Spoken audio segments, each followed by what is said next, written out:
I moved to the suburbs a few weeks ago. I was 32 and tired of city life.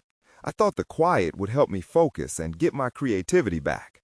The houses looked normal, the lawns were neat, and everyone smiled when I arrived. I felt hopeful. My second night here, I finished unpacking and dimmed the lights. It was still. Then I heard tapping. It was soft, like a light knock on the wall beside my bed. At first, I thought it was just old plumbing. I tried to ignore it, but it wouldn't stop. I wanted to sleep, but that stupid tapping kept me awake. As the week went on, the tapping turned into whispers. I could hear voices through the wall. It felt like people were having a party or something. I thought about knocking on my neighbors' doors, but I didn't. I just laid there, feeling uneasy. When I heard footsteps in the hallway, I looked out and saw nothing. I hadn't seen any kids around. This was strange. One day, I caught a glimpse of my neighbor, a woman. Our eyes met for a moment, but she quickly disappeared. I felt a chill. I couldn't shake the feeling something was off about her. I tried to picture her face, but it was blurry in my mind. My heart raced, and I found myself staring out the window, hoping to see her again. On Saturday, I decided to confront the situation. I walked over to her house and knocked on the door. I stood there, feeling chilly. I heard shuffling inside and saw a shadow behind the frosted glass. The door creaked open a little, but nobody stood there. I peered inside. It looked normal. I think I was shaken as I turned around and walked back home. That night, I thought I'd hear the whispers again, but they were gone. The silence felt heavier, like I was holding my breath. I couldn't help imagining what was happening next door. I worried I was losing my mind. Then, just as I was about to fall asleep, I heard her voice, clear as day. "You shouldn't have come over." I shot up in bed. My heart raced as I glanced at the wall. I thought I saw shadows moving where they shouldn't be.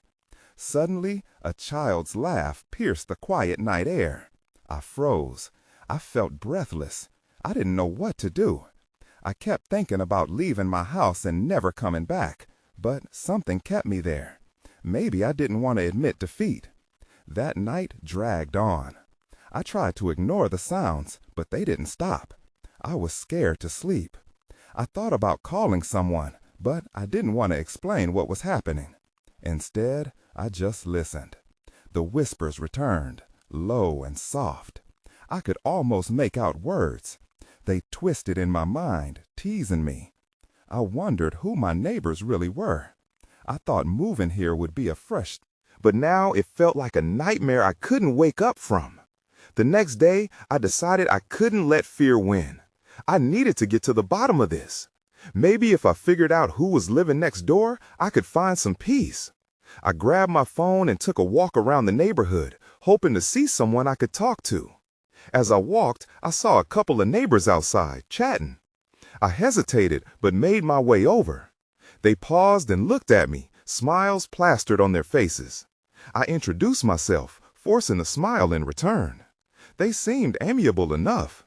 But when I mentioned the woman next door, their expression shifted. "Be careful with her," one of them said, a hint of seriousness creeping into their tone. She keeps to herself." I felt a sense of dread. "What do you mean?" I asked, but the neighbors exchanged uneasy glances. They didn't elaborate. Instead, they quickly changed the subject, asking me about my move. I could tell they wanted to drop the topic. After that, I felt more isolated. I spent the rest of the day trying to write, but my mind was too clouded with noise. I needed to know what I was up against. That evening, I decided to head back over to the woman's house. This time, I wanted to confront her directly. I couldn't keep ignoring the reality of my situation. I walked up to her door, heart pounding. I lifted my hand to knock again, but this time I hesitated. The whispers I had heard the night before echoed in my mind. Just then, I noticed the dim light flickering in the window. I crept closer, feeling drawn against my better judgment. Peering inside, I caught sight of her. She floated between rooms, her movements jerky and unnatural. My skin crawled. Suddenly, she turned her head, and her gaze locked with mine. I gasped and stumbled back, breathless. I felt my heartbeat quicken, panic rising. Then I heard it again, the soft child's laugh. I squinted, looking for the source. It seemed to come from behind the woman, but there was nothing there, just shadows dancing in the corners of the room. My instinct told me to run, but something rooted me in place. I was about to turn and flee when, out of the corner of my eye, I saw movement. A child, a small figure in a white dress, stood at the end of the walkway, staring right at me. My breath caught in my throat. I wanted to call out, but my voice wouldn't come. She looked eerily similar to the child I heard laughing, and for a second, everything felt impossibly frozen. Then, without warning, she vanished. My stomach dropped. That's when I saw it. In the window of the neighbor's house, the woman was smiling, her lips stretching wider than I thought possible. Her eyes glinted with something dark, and the laughter grew. The whispers returned, now chanting my mind. I stumbled back, the chilly air wrapping around me like a vice. I felt I was being pulled into a waking nightmare, my body screaming to flee as I turned and ran back to my house. I slammed the door shut, locking it tightly. I leaned against it and gasped for air, shaken to my core. I couldn't shake the feeling that I was now in a game I didn't understand, and the stakes felt far too high. I had to know what the whispers meant. The hours passed in a blur as I sat in my living room, still reeling from the harrowing encounter. I wanted to close my eyes, to forget everything I had seen, but sleep wouldn't come. The whispers had invaded my thoughts, curling around my consciousness. It was a cruel game, and I felt hopelessly ensnared. The next day, I tried to distract myself. I buried my head in work, hoping to shake the unease. But every creak of the house sent my heart racing. I couldn't help but glance out the window every few minutes, half expecting to see that woman staring back at me. The sunlight felt harsher, like it couldn't penetrate the shadow she cast over my thoughts. Mid-afternoon, I decided to step outside for some fresh air. I walked to the park 2 blocks away, hoping to clear my head. The air was brisk, but it did little to soothe the dread coiling in my stomach. As I rounded a corner, I noticed a group of kids playing. They laughed, their joy a stark contrast to my anxiety. But then I saw her. Standing by the swings, the same little girl in the white dress. She was no longer just a figment of my imagination. She looked real, solid, and somehow sadder than I remembered. She stared at me, her eyes wide and unblinking, as if waiting for something. I hesitated, uncertainty washing over me. Who was she? What did she want? Before I could take a step closer, I felt the presence of someone behind me. I turned, and there stood one of my neighbors from yesterday, a tall man with a scruffy beard. He shifted from foot to foot and avoided my gaze. "Are you okay?" he asked quietly. His tone was wary, as if he already knew the answer. I forced a nod, not wanting to let him see my fear.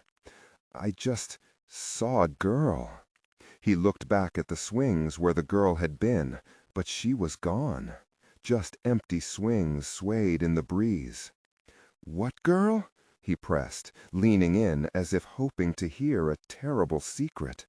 I hesitated before speaking. "The child in the white dress. She was right there."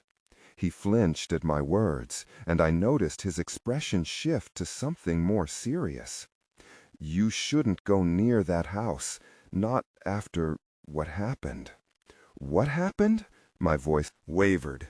This was the first time someone was willing to talk about it. He opened his mouth, but then hesitated. "It's not my story to tell. Just stay away. It's better that way."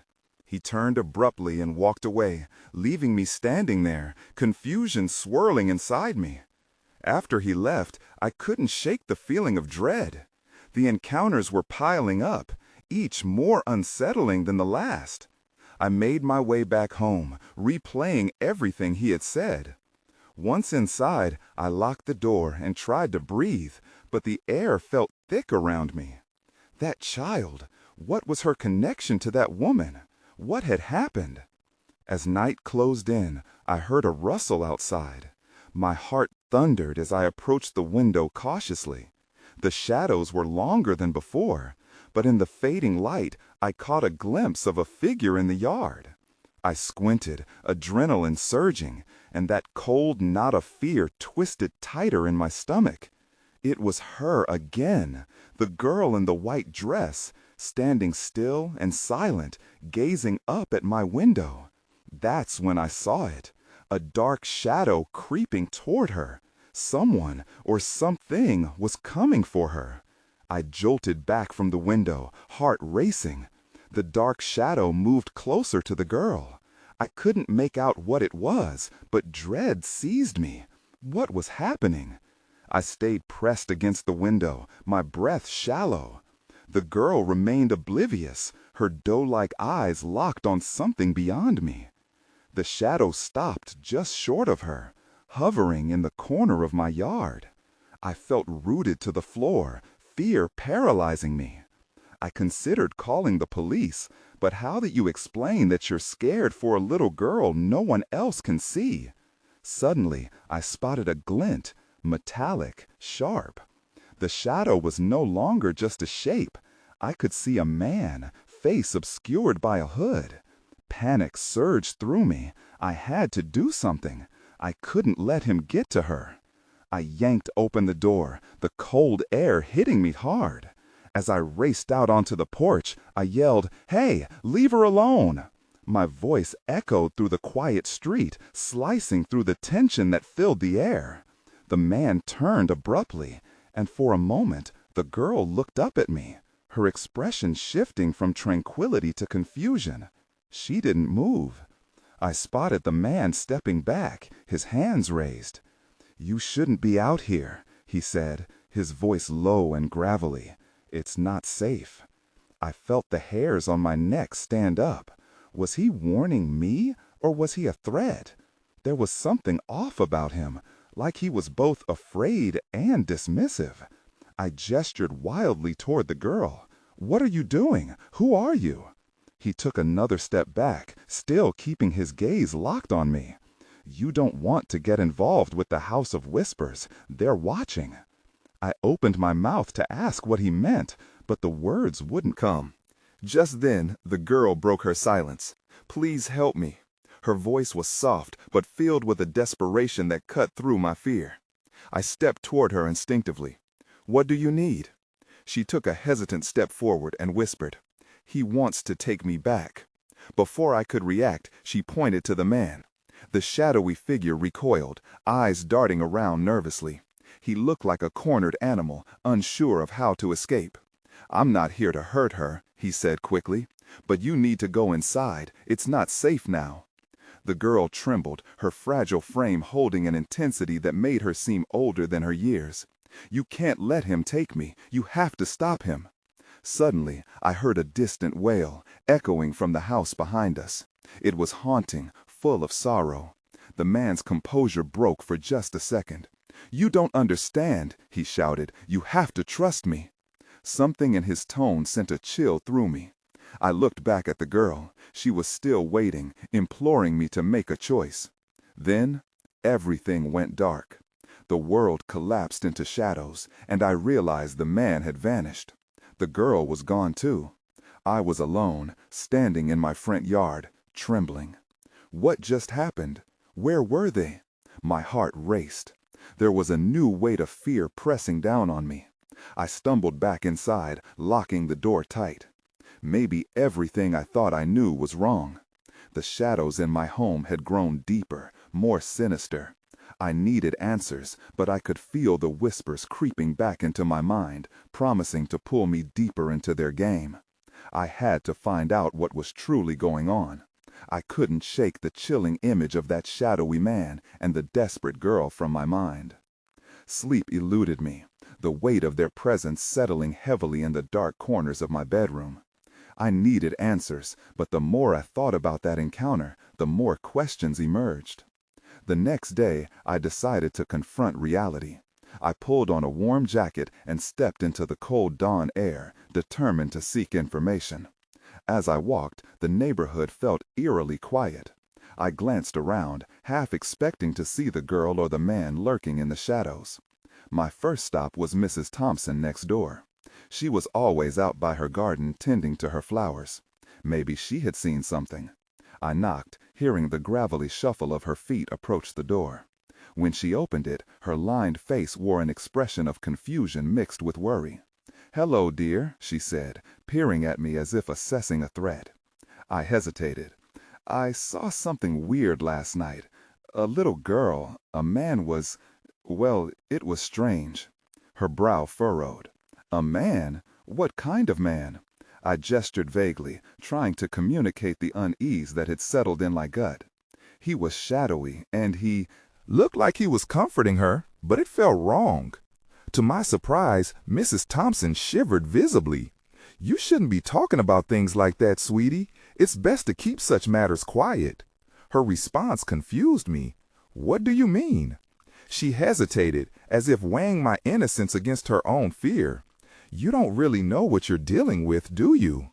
Before I could press further, her phone rang, and she excused herself. I watched her retreat into the house, the door closing softly behind her. Something wasn't right. I knew I had to find more answers. Next, I decided to visit Jake from down the road. He was a teenager known for his wild tales. If anyone knew about strange occurrences, it would probably be him. I found him sitting on his porch, flipping through his phone. He looked up, surprised at my approach.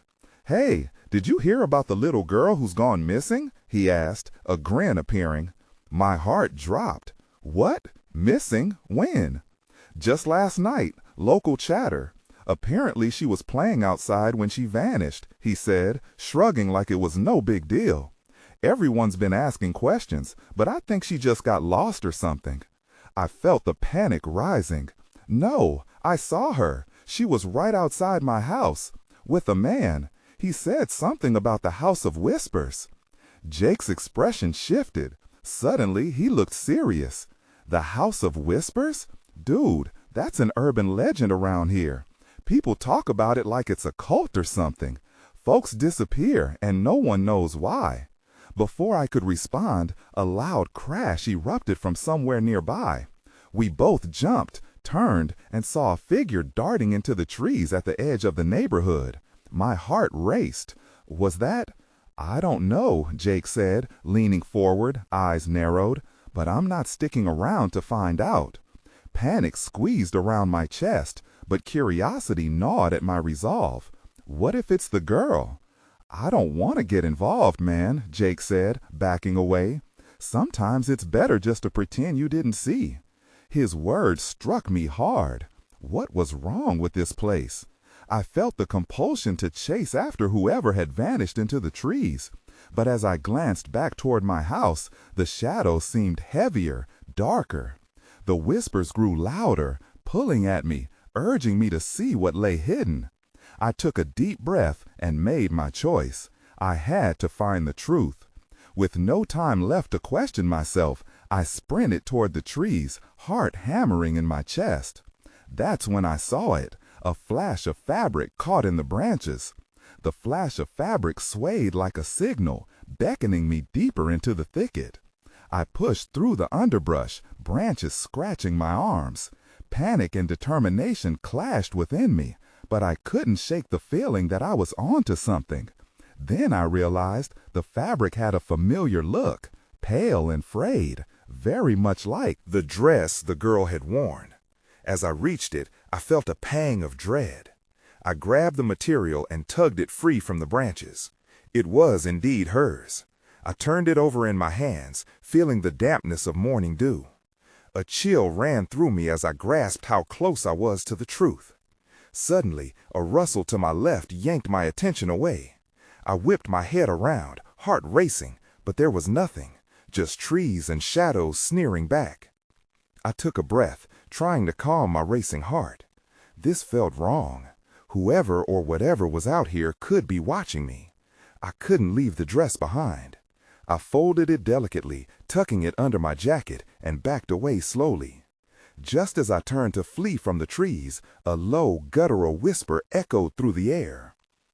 "Help us. Find her." I froze.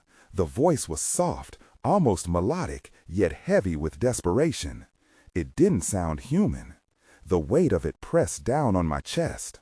I scanned the area around me, heart pounding in my ears.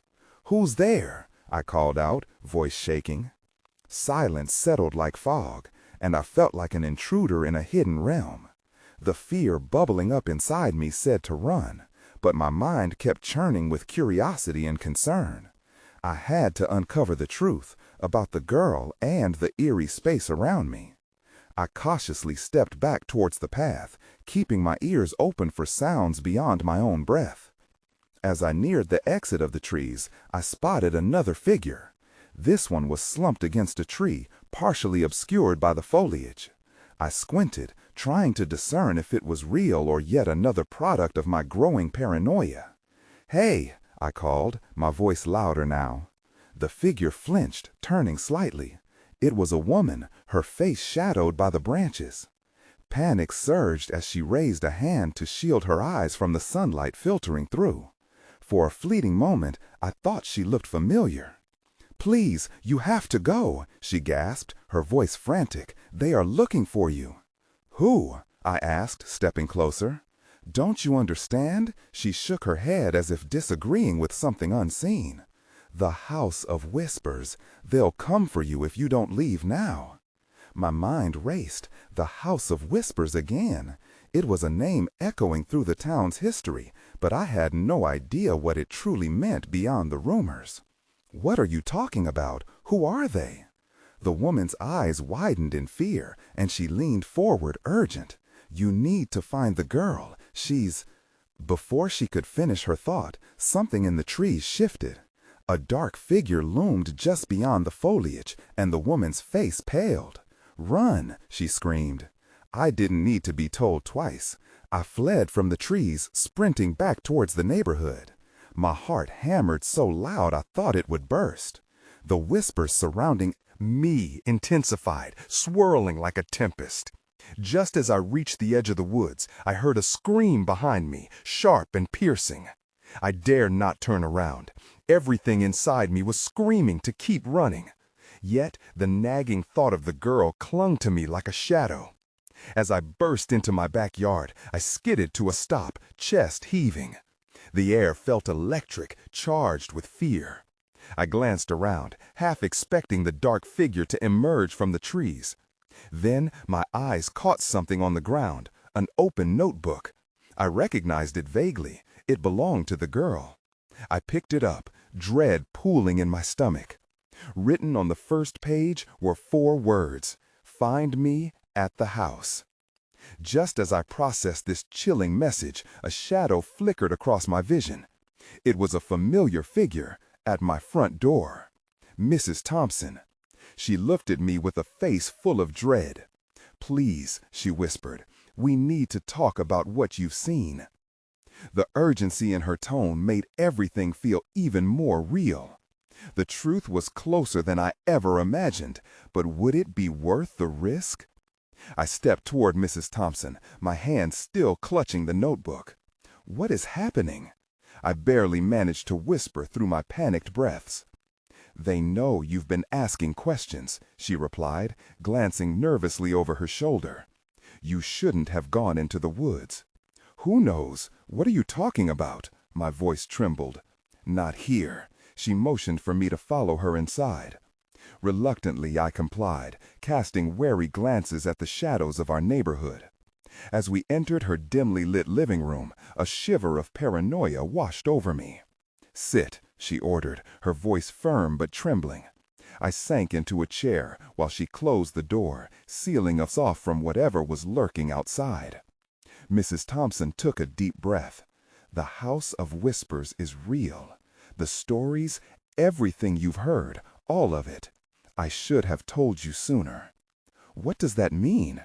My heart raced at the mention of the house again. The way she spoke made it sound like a living entity, a creature that fed on fear. It's a place of lost souls, she said, staring blankly into the distance. People who disappear, they don't just vanish. They are taken. You return home, but they... She shook her head, swallowing the words as if they were bitter. Taken? By what? I pressed, desperate for clarity. By something dark, something that lurks in the woods.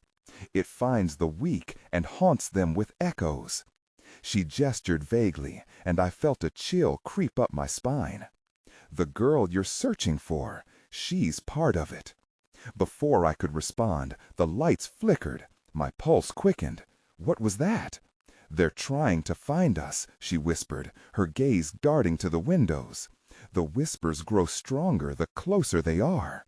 Just then, the notebook slipped from my fingers, falling open on her coffee table.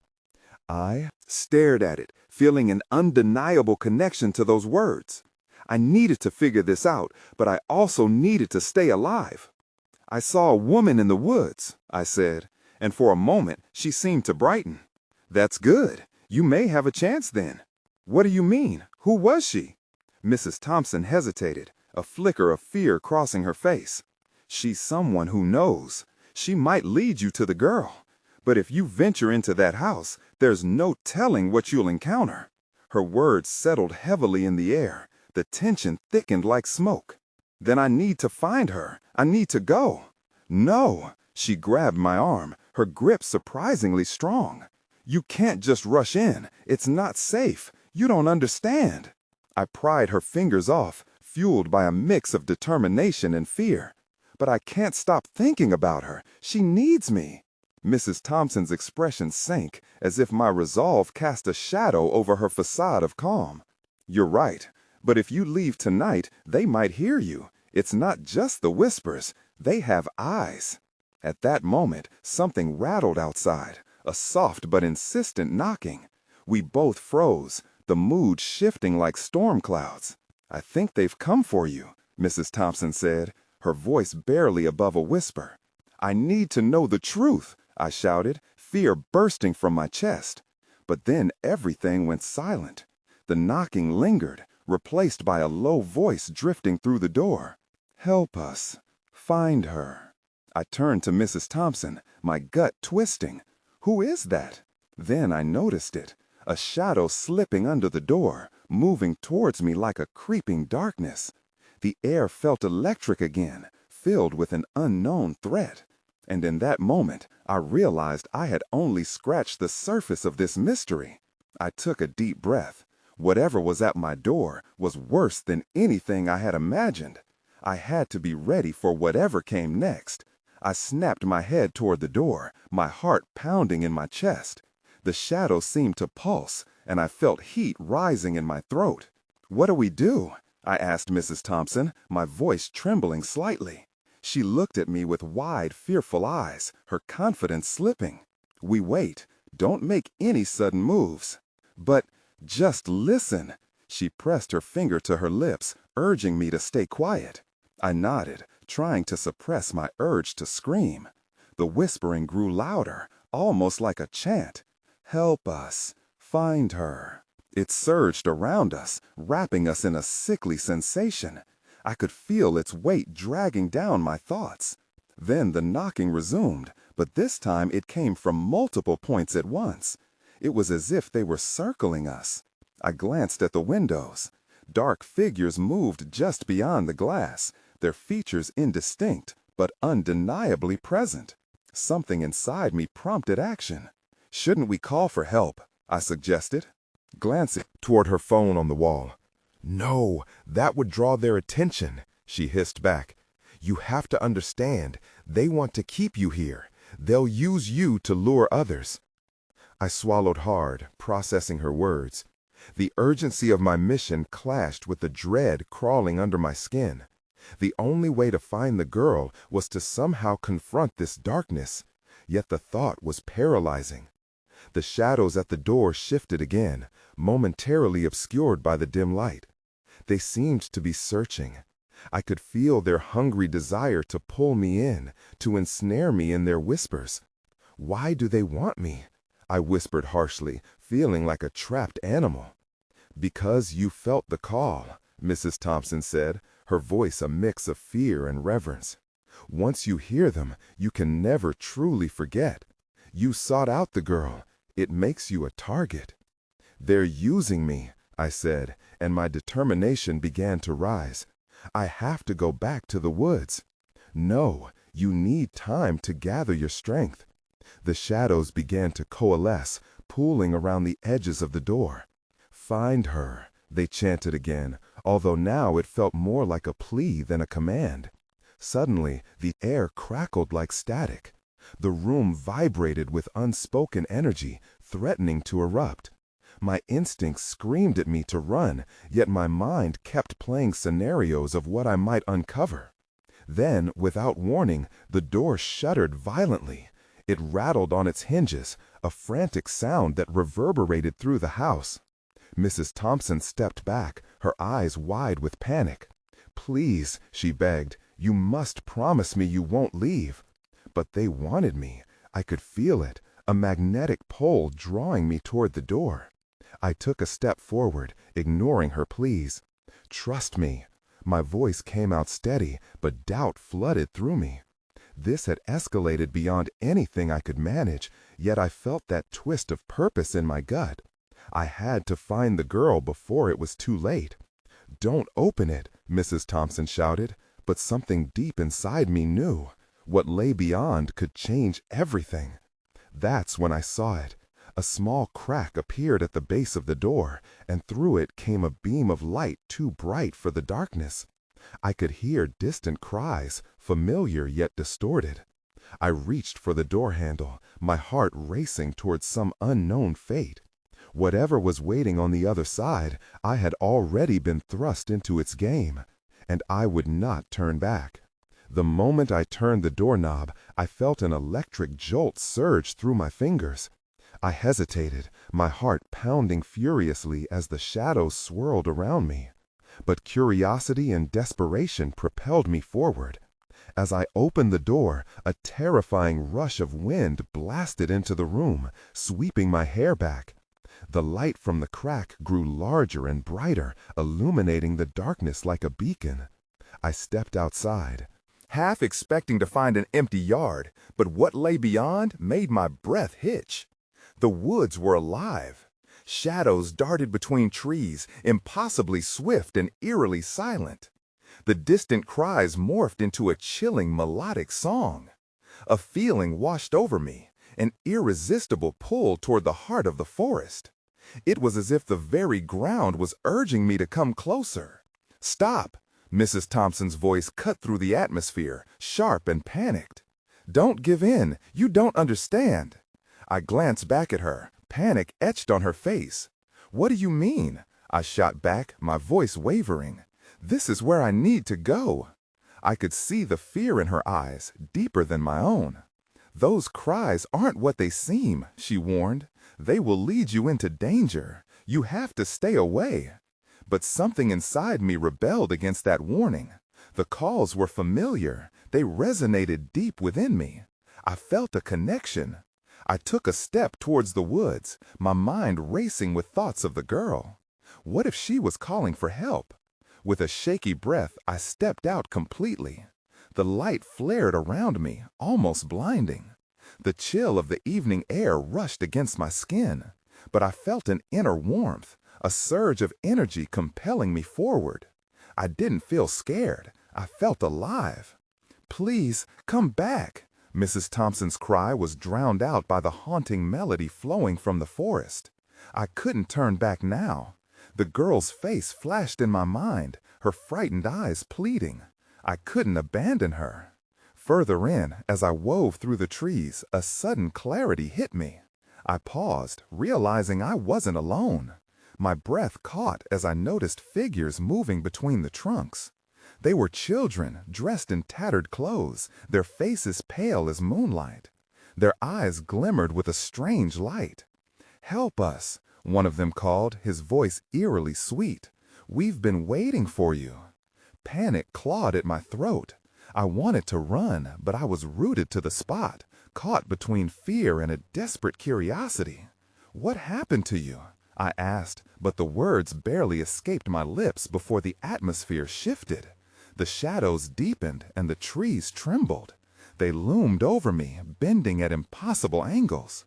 I felt the urgency in the air rise to a fever pitch. "Find her," echoed from within the depths of the woods.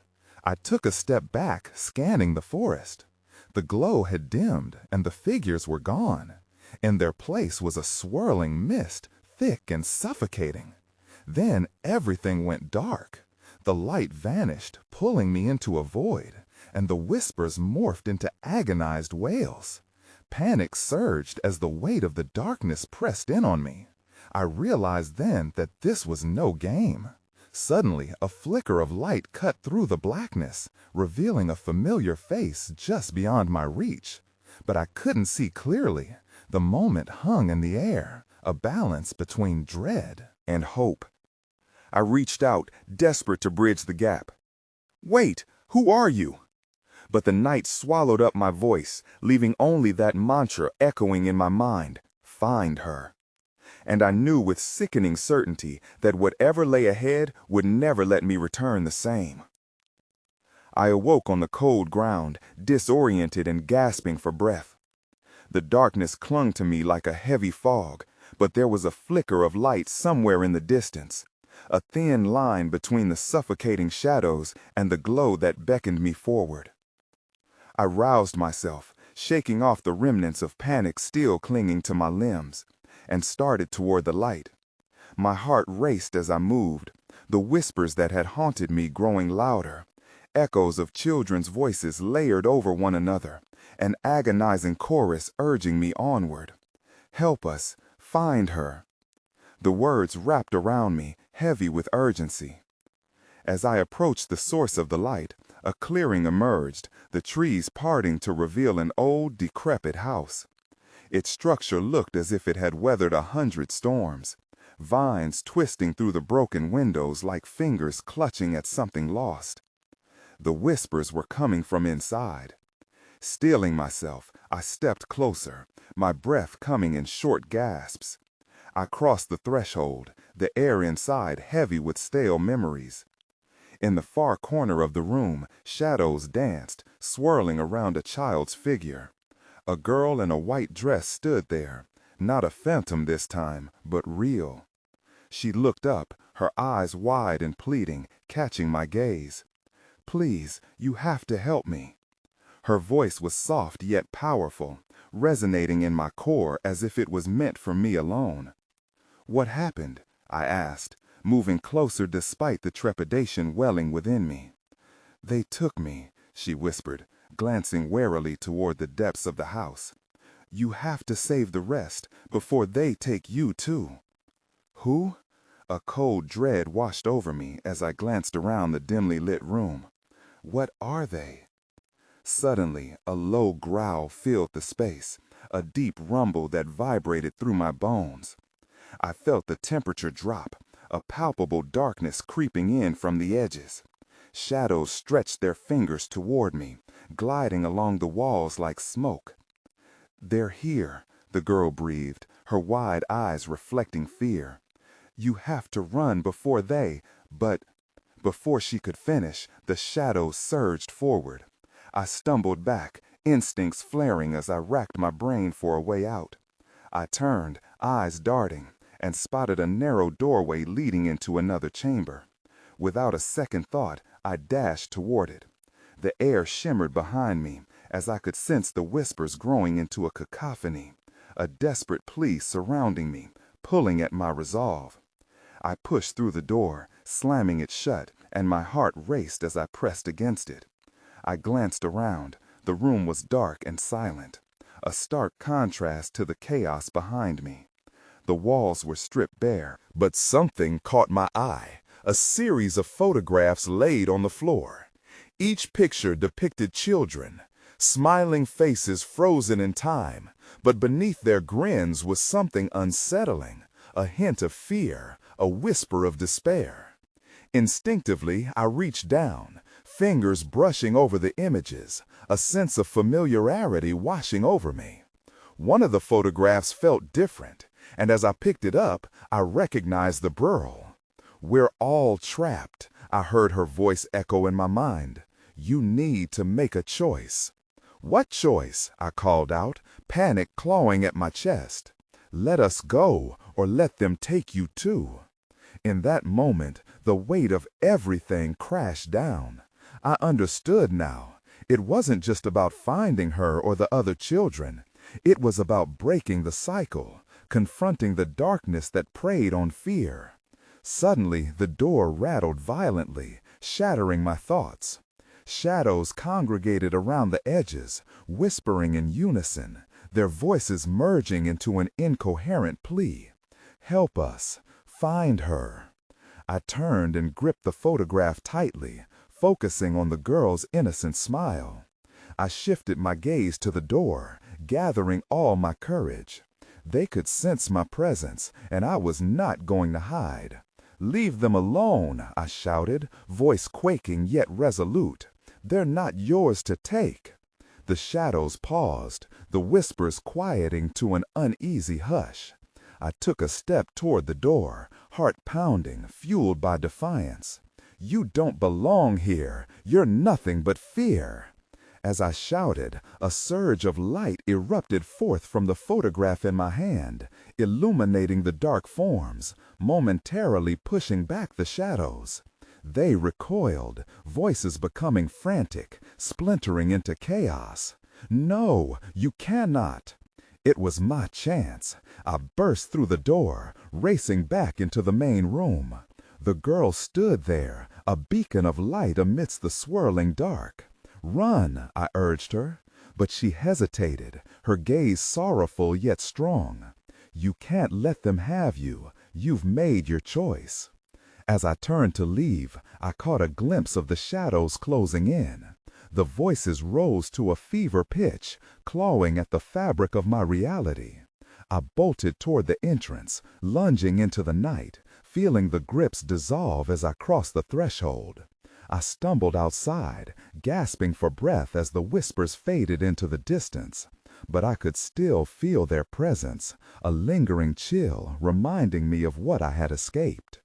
I ran until I reached the edge of the woods, the weight of the journey heavy on my heart.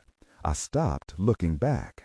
The house loomed, pulsating with life, a part of me wanting to look again, but another part screaming to move on. I never did find out what truly happened to the girl, or the stories behind the House of Whispers. But as I stood there, the weight of all those unanswered questions pressed in on me like a shroud. I moved away soon after, seeking solace in another town. Though the whispers